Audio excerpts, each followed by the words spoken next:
اما بعد فاعوذ باللہ من الشیطان الرجیم بسم اللہ الرحمن الرحیم۔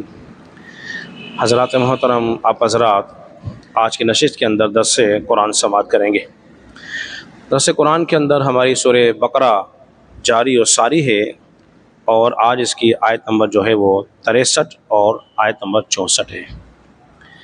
حضرات گرامی، اس سے پہلے درس قرآن کے اندر آپ حضرات بنی اسرائیل پر جو اللہ تبارک و تعالیٰ نے جو انعام و اکرام کیے تھے اس کا تذکرہ آپ حضرات مجھ سے سماعت کر رہے ہیں۔ پچھلا جو درس قرآن گزرا ہے اس کے اندر ہم نے بنی اسرائیل کے ان پکے مومنوں کا تذکرہ کیا تھا۔ وہ خوش نصیب وہ تھے کہ جو عیسیٰ علیہ الصلوۃ والسلام پر بھی ایمان لائے تھے اور رسول اللہ صلی اللہ علیہ وسلم پر بھی ایمان لائے تھے۔ اب ایک اور نعمت کا تذکرہ ہو رہا ہے، اس نعمت کا تعلق ہے احکام خداوندی سے۔ اس نعمت کا جو تعلق ہے وہ ہے احکام خداوندی سے ہے۔ تو اللہ رب العزت نے ارشاد فرمایا وَإِذْ أَخَذْنَا مِيثَاقَكُمْ، اور جب ہم نے بنی اسرائیل سے عہد لیا۔ اب یہ کون سا عہد ہے جس کا تذکرہ ہو رہا ہے؟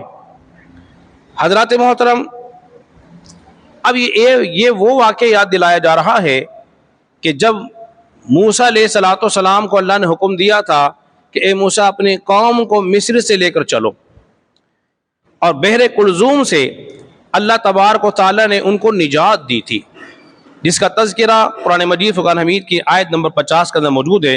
وَإِذْ فَرَقْنَا بِكُمُ الْبَحْرَ فَأَنْجَيْنَاكُمْ وَأَغْرَقْنَا آلَ فِرْعَوْنَ وَأَنْتُمْ تَنْظُرُونَ، اور جب ہم نے فرعون کو دریا میں غرق کر دیا اور تمہیں نجات دی، اس کے بعد اللہ نے فرمایا وَإِذْ وَعَدْنَا مُوسَىٰ 40 لَيْلَةً، اور ہم نے موسیٰ سے 40 راتوں کا وعدہ کیا، جس کی تفسیر میں آپ حضرات کے سامنے بیان کر چکا ہوں۔ یہ وہ واقعہ یاد دلایا جا رہا ہے۔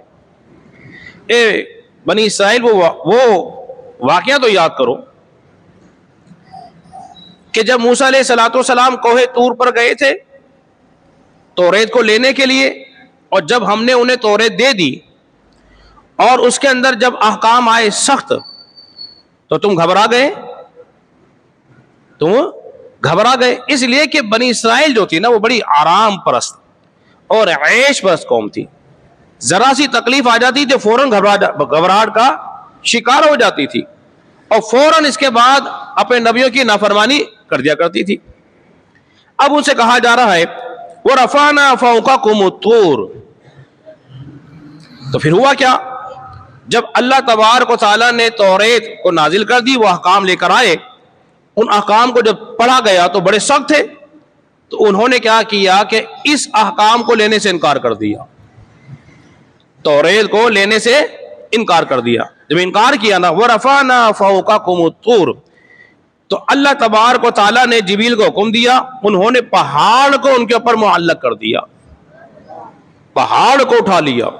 کہا بنی اسرائیل اگر تم نے یہ کام قبول نہ کیے تو یہ پہاڑ تمہارے اوپر گرا دیا جائے گا۔ اور کیفیت کیا ہو گئی تھی؟ ایک طرف دریا ہے، ایک طرف آگ ہے، اور یہ احکام لو۔ تو اب انہیں کیا کیا؟ اس احکام کو لے لیا، اس احکام کو توریت کو مان لیا۔ کیا کیفیت کیا ہو گئی تھی؟ خذوا ما آتیناکم بقوۃ واذکروا ما فیہ لعلکم تتقون۔ اللہ نے فرمایا مضبوطی کے ساتھ اس کو تھام لو، اس کتاب کو جو ہم نے بیان کی ہے، اس امید پر کہ تم متقی، تقوی والے، پرہیزگار بن جاؤ، متقی بن جاؤ، تقوی والے ہو جاؤ۔ کیفیت کیا ہو گئی تھی؟ وہ سجدہ کرتے تو یوں دیکھتے، کہیں پہاڑ ہمارے پر گر تو نہیں رہا۔ آج بھی یہودی سجدہ کرتے تو ایسا ہی کرتے ہیں۔ اب سوال یہ پیدا ہوا، کیا دین میں کوئی بل جبر ہو سکتا ہے؟ قرآن مجید میں تو ہے لا اکراہ فی الدین، دین میں زبردستی نہیں ہے۔ دیکھیے بندہ بندوں سے زبردستی نہیں کر سکتا، مگر خالق کائنات کر سکتا ہے۔ ارے بولی نا سبحان اللہ۔ خالق کائنات کر سکتا ہے، اسی کا دین ہے، اس کا قانون ہے، وہ جو چاہے کر دے۔ دیکھیے ابھی میں آپ کو ایک دو مثالیں دیتا ہوں تاکہ آپ سمجھ جائیں گے۔ کبھی ایسا ہوتا ہے انسان جو ہے، کبھی انسان جو ہے ایمان کی قوت سے پکڑتا ہے، کسی چیز کو ایمان کی قوت سے پکڑتا ہے، اور کبھی ایمان انسان کو قوت سے پکڑتا ہے، دونوں میں بڑا فرق ہے۔ اب بہت آسان کر دوں، یوں سمجھ لیجیے ایک شخص ہے جس نے رسی کو پکڑا ہوا ہے مضبوطی کے ساتھ، اور ایک شخص وہ ہے جس نے رسی کو انسان کے ساتھ مضبوط سے بولیے باندھا ہوا ہے، دونوں کا تعلق رسی سے ہی ہے، ایک نے پکڑا ہوا ہے ایک کو باندھا ہوا ہے، تو معلوم کیا ہوا، جس نے پکڑا ہوا ہے وہ فائدے میں ہے، جس کو باندھا ہوا ہے وہ نقصان میں ہے، خسارے میں ہے۔ تو اللہ فرما رہا ہے خذوا ما آتیناکم بقوہ، اس کتاب کو مضبوطی کے ساتھ تھام لو، اس پہ عمل کرو، جب تم عمل کرو گے نا کامیاب ہو جاؤ گے۔ ایک تو یہ، دوسرا یہ حضرات گرامی، دین میں زبردستی ہو سکتی ہے، دین میں زبردستی ہو سکتی ہے، کس طرح؟ اب اس کی ایک مثال اور دے رہا ہوں، پھر حدیث رسول بیان کرتا ہوں۔ اگر آپ کسی ملک جائیں، فرض کر لیجئے کہ آپ امریکہ جائیں، تو امریکہ والا، برطانیہ والے، فرانس والے آپ کو بلا نہیں رہے ہمارے ملک آ جاؤ، بولیے کوئی آپ کو بلا نہیں رہا، لیکن جب آپ چلے جائیں گے تو وہاں کے احکام قانون کے پابند ہوں گے، اور اگر آپ نے ان کے قانون کی خلاف ورزی کی تو آپ کو عقاب ہوگا، سزا ملے گی۔ تو اسی طرح اللہ تبارک و تعالیٰ زبردستی نہیں بلا رہا کہ آ جاؤ دین میں، اگر جو آ گیا ہے نا دین میں تو پھر اس کے دین کو حکام کو ماننا پڑے گا، اس کو دین کے حکام بولیے ماننا پڑے گا، اور اس کے لیے سختی کرنی پڑے گی۔ حدیث میں آتا ہے نبی کریم صلی اللہ علیہ وسلم ارشاد فرمایا، بخاری کے اندر حدیث واقعہ موجود ہے، اور 8400 اس حدیث کا نمبر ہے۔ نبی پاک صلی اللہ علیہ وسلم ارشاد فرمایا، دین سکھانے کے لیے اپنے گھر میں عصا رکھو، انٹر رکھو، کوڑا رکھو، ڈنڈا رکھو، کیا سکھانے کے لیے؟ دین سکھانے کے لیے۔ معلوم یہ ہوا کہ اب دین سکھانا ہے، تھوڑی بہت سختی کرنی پڑے گی، سنوائی بات آپ کے۔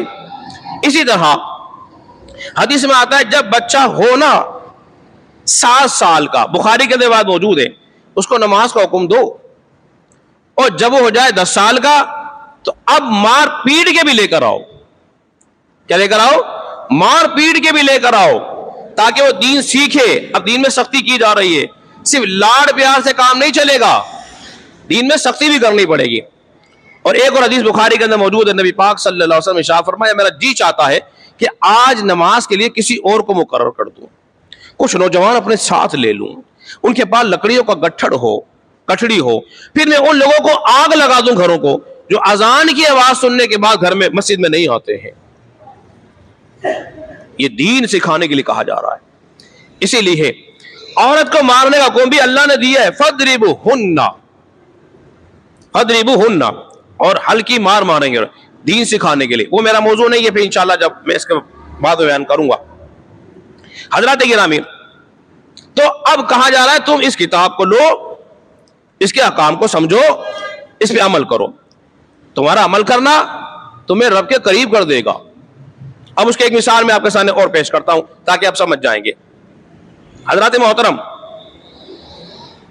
دیکھیے، یوں سمجھ لیجیے ایک بادشاہ ہو اور وہ بادشاہ حکم دے فلاں حاکم کو کہ فلاں شہر کے اندر تم میرے لیے ایک گھر تعمیر کرو، میرے لیے محل بناؤ، اور وہ لوگ بادشاہ خط جو ہو روز پڑھے کہ بادشاہ نے حکم دیا ہے فلاں علاقے کے اندر ایک خوبصورت سا محل بنا دو، وہ صرف خط ہی پڑھتے رہے اور بولیے اس کے لیے محل نہ بنائے، تو بادشاہ اس بات پر خوش ہوگا کہ ناراض ہوگا؟ ارے ضرور سے بول دیجئے نا، ناراض ہوگا۔ اللہ نے قرآن دیا ہے، ہم ہر روز پڑھ رہے ہیں، فقط پڑھنے کے لیے نہیں ہے، عمل کے لیے ہے۔ جس طرح بادشاہ کے خط پڑھنے سے بادشاہ خوش ہوگا، لیکن بادشاہ زیادہ جب خوش ہوتا کہ جو اس میں حکم لکھا ہوا ہے اس پہ عمل بھی ہو جاتا، تو پھر بادشاہ خوش ہوگا اور اپنے فضل اور کرم سے تمہیں انعام و اکرام سے نواز دے گا۔ تو ایسے ہی کہا جا رہا ہے کہ تم اس کو پکڑو اور مضبوطی کے ساتھ تھام لو۔ فرمایا وَإِن تَوَلَّيْتُم مِّن بَعْدِ ذَلِكَ، پھر اس کے بعد اگر تم نے روگردانی اختیار کی، اس کتاب کو دے دیا ہم نے، تمہیں احکام دے دیے ہیں، اور اگر تم نے منہ پھیر لیا اس کتاب سے تو پھر کیا ہوگا؟ فَلَوْلَا فَضْلُ اللَّهِ عَلَيْكُمْ وَرَحْمَتُهُ لَكُنْتُمْ مِنَ الْخَاسِرِينَ، اور اگر تم پر اللہ کا فضل، اس کی رحمت نہ ہوتی تو پھر تم تو نقصان اٹھانے والوں میں سے ہو جاتے، تم نقصان اٹھانے والوں میں سے ہو جاتے۔ حضرات محترم، اب یہاں فضل اور رحمت سے کیا مراد ہے یہ بھی سمجھ لیجئے۔ بعد نے کہا ہے کہ یہاں فضل اور رحمت سے مراد جو ہے توبہ ہے۔ کیا ہے؟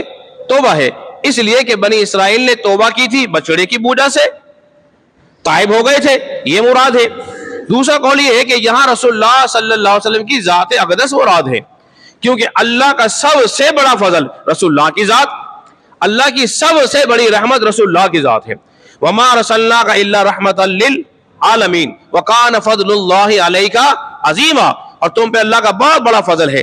اگر حضور کا وجود نہ ہوتا، حضور کا وجود نہ ہوتا، حضور کی ذات نہ ہوتی، تو پھر تمہیں ہدایت حاصل نہ ہوتی، پھر تمہیں اللہ کی نعمتیں نہ ملتی۔